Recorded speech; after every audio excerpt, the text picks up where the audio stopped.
வாழைத்தண்டு finger chips செய்ய தேவையான பொருட்கள் இப்போ சொல்ல போகிறேன்.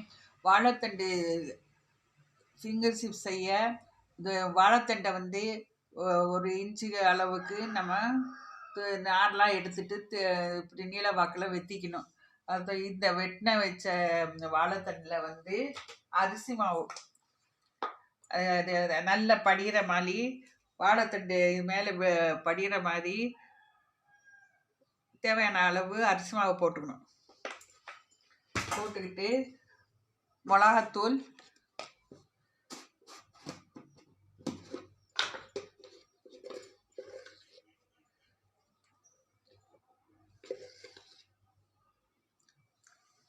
காரத்துக்கு தேவையான மிளகாத்தூள் நம்ம வந்து போட்டுக்கணும்.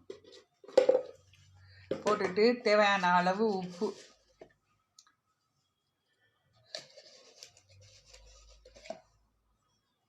கடலை மாவு கொஞ்சம்,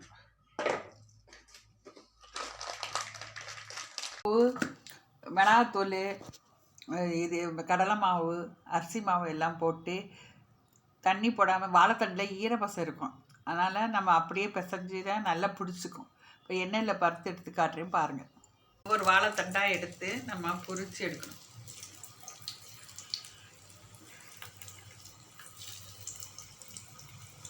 வாழைத்தண்டில் நம்ம வந்து கூட்டு பொரியல் தான் செஞ்சு சாப்பிட்டுருக்கோம்.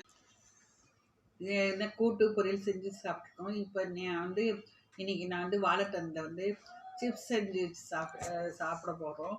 இதை வந்து இது எண்ணெயும் குடிக்காது, கிரிப்ஸியாக இருக்கும். நம்ம உடனே நம்ம வறுத்து சாதத்தில் சாப்பிட்டா நல்லா சேர்த்து சாப்பிட்டா நல்லாயிருக்கும். வெறுமனே சாப்பிட்டாலும் நல்லாயிருக்கும். குழந்தைகள் விரும்பி சாப்பிடுவாங்க. அவங்களுக்கு வாழைத்தண்டு சப்புன்னு இருந்தாலே குழந்தைங்களுக்கு சாப்பிட மாட்டாங்க. அதனால் இந்த மாதிரி சிப்ஸ் செஞ்சு பார்த்து ஷேர் பண்ணுங்கள், சப்போர்ட் பண்ணுங்கள், ஃபீட்பேக் கொடுங்க.